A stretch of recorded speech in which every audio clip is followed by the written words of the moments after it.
जम्मू कश्मीर में और ख़ासकर वादी कश्मीर में इन दिनों शादियों का सीज़न चल रहा है, लेकिन इस बीच मटन डीलर्स एसोसिएशन ने हड़ताल का ऐलान किया है, सप्लाई बंद करने का ऐलान किया है।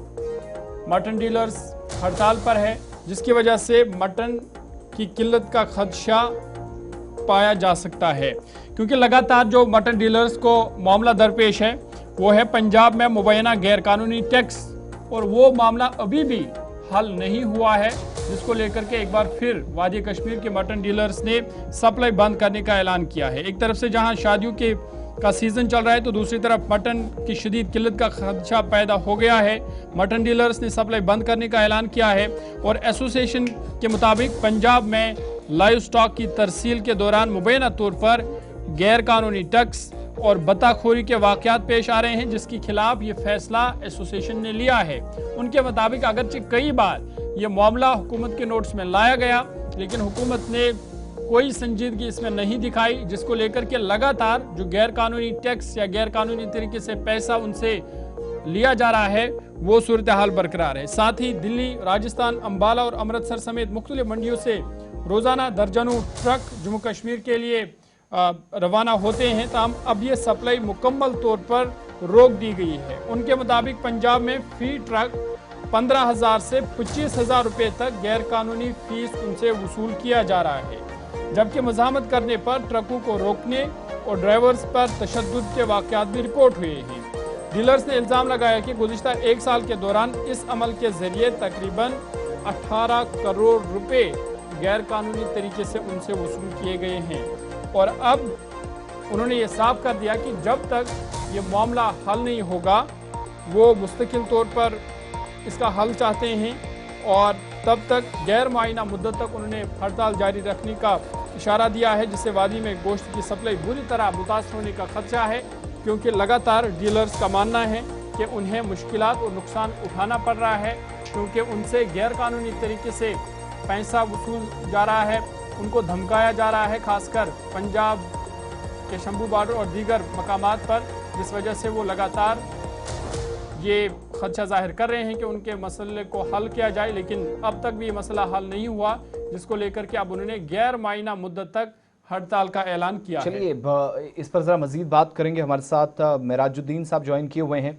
जनरल सेक्रेटरी हैं मटन डीलर्स एसोसिएशन कश्मीर के, और मुसलसल हमारे साथ इस मामले पर पहले भी गुफ्तगू शनीद करते रहे। मेराज साहब बहुत शुक्रिया, खुशामदीद प्रोग्राम में कहेंगे। बुनियादी मसला क्या है जो एक आम सारिफ को, जो आपसे भी मटन मुख्तलिफ जगहों पर ख़रीदता है, एक सप्लाई चेन का हिस्सा है या आम शहरी है, उनको कैसे समझाया जाए? परेशानी क्या आ रही है, कहाँ पर दिक्कत है? ये आपका भी बहुत बहुत शुक्रिया कि आपने बुलाया। इससे पहले भी इस मामले में आपने हमें बुलाया था। दिक्कत यही है कि मतलब पंजाब में जो हमारे साथ हो रहा है रोजगार की बुनियादों पे, अब वो पहले मतलब 10 से पहले 5,000, 10,000, 12,000 रुपये मांग रहे हैं। तो हमने उस टाइम सरकार के नोटिस में लाया, सरकार ने की एक इंतजामी कार्रवाई, लेकिन हुआ कुछ नहीं। 1 साल तक हम तावान देते रहे। अब वो इनकी हौसला अफजाई इतनी हुई है कि अब वो 20,000, 25,000, 30,000 ले रहे हैं हमसे गाड़ी। तो हम कहां तक इस चीज को बर्दाश्त करेंगे? जब सरकार इस चीज में कोई मुदाखलत नहीं करेगी तो फिर हम क्या कर सकते? तो लास्ट में यही हुआ कि भाई हम नहीं मंगवा सकते माल वहां से, क्योंकि इस तरीके से काम करना अच्छा भी नहीं है कि हमारे ऊपर किसी मतलब ऐसे लोगों को बिठाया जाए कि जो गैर कानूनी और गैर इखलाकी तौर हमसे पैसे ले ले, और बला वास्ता फिर तो उसका तो असर कंज्यूमर भी बढ़ेगा। तो इसलिए हमने सोचा कि जब तक सरकार इस मामले में मुदाखलत नहीं करेगी तब तक हम बैठे रहेंगे। मेराज साहब, ये जो मामला है, चूंकि आज का मामला नहीं है, हम देख रहे हैं कि कई महीनों से ये चल रहा है, लेकिन ये जो आप कह रहे हैं कि हमसे गैर कानूनी तरीके से पैसा लिया जा रहा है, ये कौन लोग हैं? क्या ये पुलिस है या हुकूमत के लोग हैं पंजाब के? ये कौन लोग हैं जो आपसे गैर कानूनी तरीके से पैसे ले रहे हैं या आपको वहाँ पर धमकाया जा रहा है? देखिए जी, ये वहाँ का एक कानून होता है कैटल एक्ट, वो वहाँ की सरकार आउटसोर्स करती है। उस कानून के आड़ में ये हमसे पैसे ले रहे हैं, जबकि ना हमारे इसमें किसी भी जगह मतलब ट्रांजिट, उस कानून में तो लिखा हुआ कि ट्रांजिट गाड़ी पे नहीं लगा, उस कानून में तो ये भी लिखा हुआ कि ये किस चीज पे लगता है। लेकिन क्योंकि जब ये आउटसोर्स होता है तो इसकी कानूनी अहमियत खत्म हो जाती है, क्योंकि जब गैर मतलब सरकारी लोगों के हाथ में आ जाता तो फिर वो नीचे जाके मिली भगत करके किसी को भी पकड़ के पैसे अपने वसूल कर लेते, फिर गुंडागर्दी का माहौल खड़ा हो जाता है। उसी गुंडागर्दी के माहौल में हम जद में आते हैं और वो हमसे पैसे ले आते हैं। फिर एक चीज़ और भी हमें याद है, दिसंबर 2025 में सरकार की तरफ से एक टीम बनाई गई अफसरान की, जिनको जिम्मेदारियां दी गई कि ये जो रुकावटें आ रही हैं, इन रुकावटों को दूर करने के लिए आपने एफर्ट्स करने हैं, राब्ता आपका होगा पंजाब गवर्नमेंट के साथ। उन अफसरान ने क्या किया? 6 माह बीत गए हैं, इसके बावजूद भी मसला हल क्यों नहीं हुआ? सर, अजीब गरीब कहानी आपको मैं बता दूंगा कि उस टाइम हमारी पंजाब सरकार के अफसरों से बात हुई तो उन्होंने कुछ नोडल अफसर तैनात किए। जी। तो उस नोडल, अगर वो मैं आपको ऑर्डर दिखाऊंगा, उसमें ये लिखा हुआ कि हर नोडल अफसर 1 हफ्ते के बाद हमें रिपोर्ट दे देगा, हर जगह सीसीटीवी कैमरा लगेंगे और फोन नंबर हमें दिए गए थे कि इन नंबर पे बात कर ले। जब हम उन नंबर पे बात करते थे तो यहाँ वहां से गालियां मिलती थे, यहाँ वहां से ये कहा जाता ये तो नंबर ही नहीं है। तो सवाल वही है ना कि मतलब वो एक ड्रामाबाजी और टरकाने वाली बात है। आज तक किसी किस्म का कोई रिलीफ नहीं मिला अगर हमने किसी अफसर को फोन किया। अब ये मतलब एक चीज है, इसमें क्या है, इसमें सबसे बड़ी बात जो ये है कि इनको ये पता कि ये लोग मजबूर है। अब मुझे माधोपुर में गाड़ी खड़ा कर दी गई, 4-5 गाड़ी आई, इनको खड़ा कर दिया गया।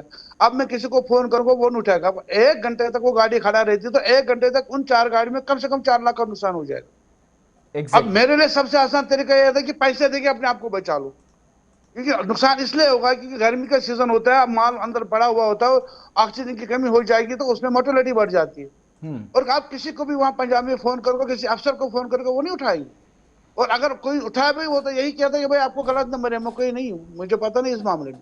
और निचले सतह पे उनको इतना एडमिनिस्ट्रेशन का सपोर्ट मिलता है मिली भगत की वजह से, हम आप बता ही नहीं सकते। आप हम ये भी जानते हैं कि जाहिर सी बात है, इस हड़ताल की कॉल से ये जो करोड़ों की मार्केट है वो बंद होगी, मुतासिर होगी।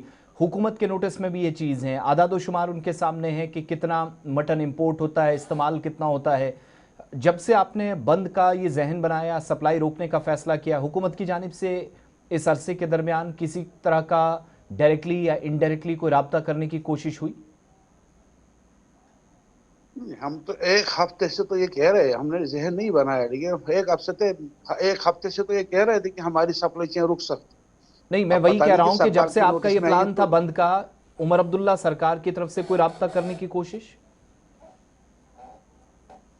नहीं सर, उनकी तरफ से कोई कोशिश नहीं, बल्कि हमने बहुत कोशिश की पिछले 10 दिनों से। तो हम 1-2 बार वहां उनके ऑफिस में भी गए, मिनिस्टर साहब के ऑफिस में भी गए, उन तक बात पहुंचाई भी, वहां से यकीन दहानी भी हुई, लेकिन बस ऐसे ही चलता रहा जैसे चलता रहता। लेकिन ग्राउंड पे कोई ऐसी सिचुएशन नहीं है कि जिससे फिलहाल ये जो मामला चल रहा है, मेरा साहब ये बताइएगा कि आपकी नज़र में तो इस वक्त फौरी तौर पर, क्योंकि आप कह रहे हैं कि आपने हुकूमत के नोट्स में भी ये बात लाई, तो हुकूमत, खासकर जम्मू कश्मीर हुकूमत, आपको किस तरीके से मदद करती है और क्या इकदाम फौरी उठाने चाहिए ताकि जो मामला ये हल हो जाए?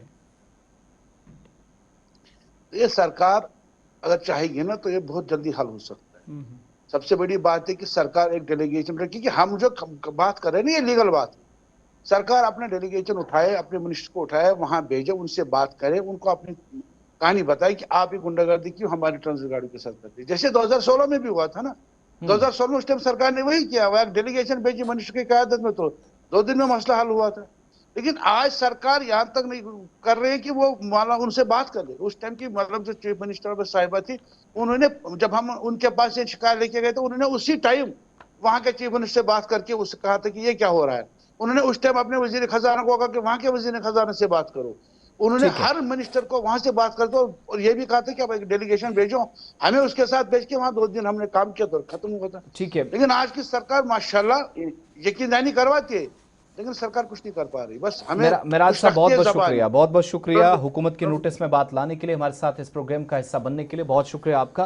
बहरहाल सप्लाई फिलहाल बंद है, जब तक हुकूमत की जानिब से कोई संजीदा या सख्त नोटिस ना लिया जाए ये सूरत हाल बनी रहेगी।